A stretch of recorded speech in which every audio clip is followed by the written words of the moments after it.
Welcome to Shri Rajiv Gandhi IAS academy. Friends, இந்த வீடியோவில் March 31 தேதிக்கான current affairs எல்லாமே பார்க்க போகிறோம். சரி, வாங்க பார்க்கலாம். ஃப்ரெண்ட்ஸ், இந்த வீடியோட நோட்ஸ் எல்லாமே கீழே பிடிஎஃப் டிஸ்கிரிப்ஷன் கொடுத்துருக்கோம். அதெல்லாமே கிளிக் பண்ணி டவுன்லோட் பண்ணிச்சிங்க. அப்புறம் நம்ம டெலிகிராம் குரூப்போட லிங்க்மே கீழே டிஸ்கிரிப்ஷன் கொடுத்துருக்கோம். அதுலேயுமே கிளிக் பண்ணி ஜாயின் பண்ணிங்க. நம்மளுடைய டெலிகிராம் குரூப்பில் கரண்ட் அஃபேர்ஸ் க்ரீசஸ் நடத்திட்டு வரோம். நீங்களுமே ஜாயின் பண்ணி அட்டன் பண்ணிக்கலாம். ஓகே, சரி வாங்க பார்க்கலாம். ஃபஸ்ட்டு, மியான்மர் நிலநடுக்க பாதிப்பில் இந்தியா வழங்கும் உதவி திட்டத்தின் பெயர் என்ன?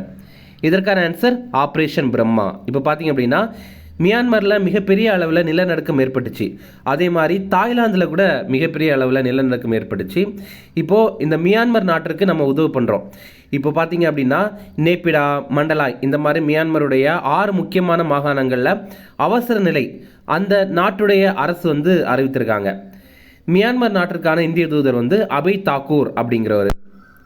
இதே மாதிரி தாய்லாந்து நாட்டில் பாங்காக் பகுதி இருக்குல்ல, அங்கே மிகப்பெரிய அளவில் பாதிப்பு ஏற்பட்டுச்சு. ஓகே, அடுத்தது, உலகில் வாகனம் ஓட்டுவதற்கு மிகவும் ஆபத்தான நாடு எது? இதற்கான ஆன்சர் தென்னாப்பிரிக்கா. இப்போ பார்த்தீங்க அப்படின்னா உலகத்திலேயே வாகனம் ஓட்டுறதுக்கு மிகவும் ஆபத்தான நாடுகள் அப்படிங்கிற ஒரு பட்டியலை வெளியிட்டிருக்காங்க. இதில் முதலிடம் பிடித்தது தென்னாப்பிரிக்கா. நம்ம இந்தியா 5வது இடம் பிடித்திருக்கோம். ஓகேவா? அதுவே வாகனம் ஓட்டுவதற்கு மிகவும் பாதுகாப்பான நாடு எது அப்படின்னு பார்த்தீங்கன்னா அது நார்வே நாடு. இது அமெரிக்காவை சேர்ந்த ஜூடோபி அப்படிங்கிற ஒரு அமைப்பு வெளியிட்ட ரிப்போர்ட். அடுத்தது, எந்த மாவட்டத்தில் உள்ள கோத்தகிரி நகராட்சியாக தரம் உயர்த்தப்பட்டது? இதற்கான ஆன்சர் நீலகிரி. இப்போ பார்த்தீங்க அப்படின்னா நீலகிரியில் இருக்கிற கோத்தகிரி இது நகராட்சியாக இப்போ தரம் உயர்த்தியிருக்காங்க. நம்ம தமிழ்நாட்டில் இருக்கிற 7 பேரூராட்சிகளை இப்போ நகராட்சிகளாக தரம் உயர்த்தியிருக்காங்க. அது எது அப்படின்னு பார்க்கலாம்.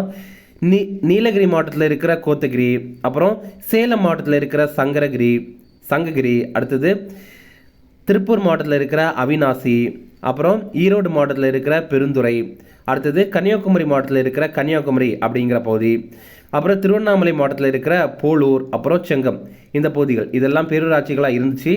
இப்போ இதை நகராட்சிகளாக அதிகாரப்பூர்வமாகவே தரம் உயர்த்திட்டாங்க. அப்படி பார்க்கும்போது நம்ம தமிழ்நாட்டில் இப்போ 25 மாநகராட்சிகள் இருக்குது, 146 நகராட்சிகள் இருக்குது, 49 பேரூராட்சிகள் இருக்குது. ஃப்ரெண்ட்ஸ், நம்ம ராஜீவ்காந்தி ஐஏஎஸ் அகாடமியில் டிஎன்பிஎஸ்சி குரூப் 1 எக்ஸாமுக்கான புதிய டெஸ்ட் பேட்ச் ஸ்டார்ட் பண்ணியிருக்கோம். இது பார்த்தீங்கன்னா ஏப்ரல் 5ஆம் தேதியிலேருந்து இந்த புதிய டெஸ்ட் பேட்ச் ஸ்டார்ட் பண்ணுறோம். இது சம்மந்தமான ஷெடியூல் கீழே டிஸ்கிரிப்ஷனில் கொடுத்துருக்கோம். நீங்கள் அதை கிளிக் பண்ணி பாருங்கள். உங்களுக்கு பிடிச்சிருந்துச்சு அப்படின்னா கண்டிப்பாக ஜாயின் பண்ணிங்க. இப்போ டிஎன்பிஎஸ்சி குரூப் 1 நோட்டிஃபிகேஷன் ரிலீஸ் பண்ணியிருந்தாங்க, நீங்கள் பார்த்துருப்பீங்க. நம்ம கூட டெலிகிராம் குரூப்பில் அனுப்பியிருப்போம்.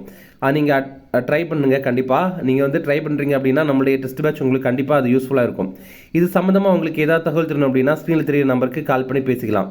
நீங்கள் இந்த டெஸ்ட் பேட்சை நேரடியாக நம்ம இன்ஸ்டியூட்டில் அண்ணா நகரில் எழுதலாம், அல்லது ஆன்லைனில் கூட நீங்கள் எழுதிக்கலாம். ஓகே, அடுத்தது, தொல்குடி புத்தாய்வு திட்டம் எந்த ஆண்டு தமிழக நிதிநிலை அறிக்கையில் அறிவிக்கப்பட்டது?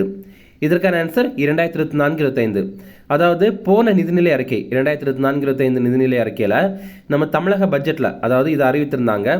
தொல்குடி புத்தாய்வு திட்டம் இது என்ன அப்படின்னா தமிழ்நாடு பழங்குடியின மக்களை பற்றி ஆராய்ச்சி மேற்கொள்றது ஒரு திட்டம் தான். இந்த ஒரு திட்டம் இந்தியாவிலே முதல் முறையாக இந்த மாதிரி ஒரு திட்டத்தை ஒரு மாநில அரசு செயல்படுத்துகிறாங்க. இதில் 70 மாணவர்களை தேர்வு பண்ணி அவங்கள வைத்து ஆராய்ச்சி பண்ணுறாங்க. இதற்காக ஆண்டுக்கு 250 கோடி நிதி ஒதுக்கீடும் தமிழக அரசு பண்ணுறாங்க.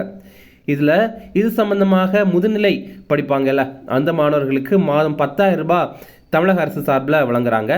அதுவே முனைவர் பட்டம் படிக்கிறாங்கல்ல அவங்களுக்கு மாதம் 25,000 ரூபாய் தமிழக அரசு சார்பிலிருந்து வழங்குறாங்க.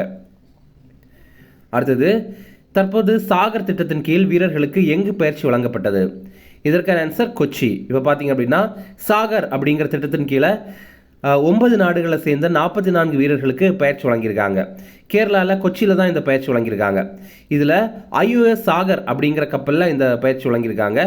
IOS அப்படின்னா இந்தியன் ஓஷன் ஷிப் அப்படிங்கிறது தான். முதல்ல INS சுனைனா அப்படிங்கிற ஒரு கப்பல் தான் இருந்துச்சு. அதோடைய பேரை தான் இந்த ட்ரைனிங்காக IOS சாகர் அப்படின்னு மாற்றி இந்த ட்ரைனிங்கை அங்கே வழங்கியிருக்காங்க. அடுத்தது, உலக டேபிள் டென்னிஸ் கண்டெண்டர் 2025 போட்டி எங்கு நடைபெற்றது? இதற்கான ஆன்சர் சென்னை. இப்போ பார்த்தீங்க அப்படின்னா world table tennis star contender போட்டி இது சென்னையில் நேரு உள் விளையாட்டரங்கத்தில் நடைபெற்றது. இது பார்த்தீங்கன்னா இந்த ஆண்டு மார்ச் 25ஆம் தேதியிலிருந்து 30ஆம் தேதி வரைக்கும் நடைபெற்றது. இதில் ஆண்கள் பிரிவில் வெற்றி பெற்றது தென்கொரியா நாட்டை சேர்ந்த ஓ ஜூன் சங் அப்படிங்கிறவர். அதுவே மகளிர் பிரிவில் வெற்றி பெற்றது ஜப்பான் நாட்டை சேர்ந்த மிவா ஹரிமோட்டோ அப்படிங்கிறவங்க. அடுத்தது உகாதி திருவிழா. இது பார்த்தீங்கன்னா தெலுங்கு மற்றும் கன்னட வருட பிறப்பு, அதான் இந்த உகாதி அப்படிங்கிற திருவிழா. இது ஆந்திரா, தெலுங்கானா, கர்நாடகா இந்தந்த மாநிலங்கள் எல்லாமே கொண்டாடுறாங்க. அதே மாதிரி குடி பட்வா அப்படிங்கிறது மராத்தி மற்றும் கொங்கனியுடைய வருட பிறப்பு. இது எந்தெந்த பகுதிகளில் கொண்டாடுறாங்க அப்படின்னா மகாராஷ்டிரா, கோவா, அப்புறம் டாமன் அப்படின்னா டாமன் டையூ அப்படின்னு நம்ம படிச்சிருப்போம்ல, அந்த யூனியன் பிரதேசம் தான். அடுத்தது முக்கிய தினங்கள் பார்க்கலாம். ராஜஸ்தான் மாநில தினம், இது மார்ச் 30 1949 ஆண்டு ஜோத்பூர், ஜெய்ப்பூர், பிகானர், அப்புறம் ஜெய்சல்மர் இது எல்லாத்தையுமே இணைந்து ராஜஸ்தான் மாநிலம் அப்படிங்கிற ஒரு மாநிலம் உருவாக்கப்பட்டது. அதோடைய நினைவாக தான் இந்த ஒரு தினம் நம்ம வந்து கொண்டாடுறோம். இந்தியாவிலேயே மிகப்பெரிய மாநிலம் நிலப்பரப்பில் எது அப்படின்னா ராஜஸ்தான் தான். அடுத்தது சர்வதேச கழிவுகள் இல்லாத தினம், அது மார்ச் 30 இந்த ஆண்டுக்கான தீம் என்ன அப்படின்னா towards zero waste in fashion and textiles அப்படிங்கிறது. அதாவது இந்த ஃபேஷன் துறை இருக்குல்ல, அதே மாதிரி டெக்ஸ்டைல் ஜவுளித்துறை இருக்குல்ல, இதில் எல்லாம் எந்த ஒரு கழிவுமே இல்லாத ஒரு நிலைமையை நம்ம வந்து எட்டணும் அப்படிங்கிறது தான் சொல்கிறாங்க. இப்போ உங்களுக்கான கேள்வி என்ன அப்படின்னா, நம்ம இந்தியாவுடைய மக்கள் தொகை அடிப்படையில் இந்தியாவிலே மிகப்பெரிய மாநிலம் எது, எந்த மாநிலத்தில் அதிகமான மக்கள் வசிக்கிறாங்க அப்படிங்கிறது உங்களுக்கு தெரியும் அப்படின்னா அதை கமெண்ட்ஸில் சொல்லுங்கள்.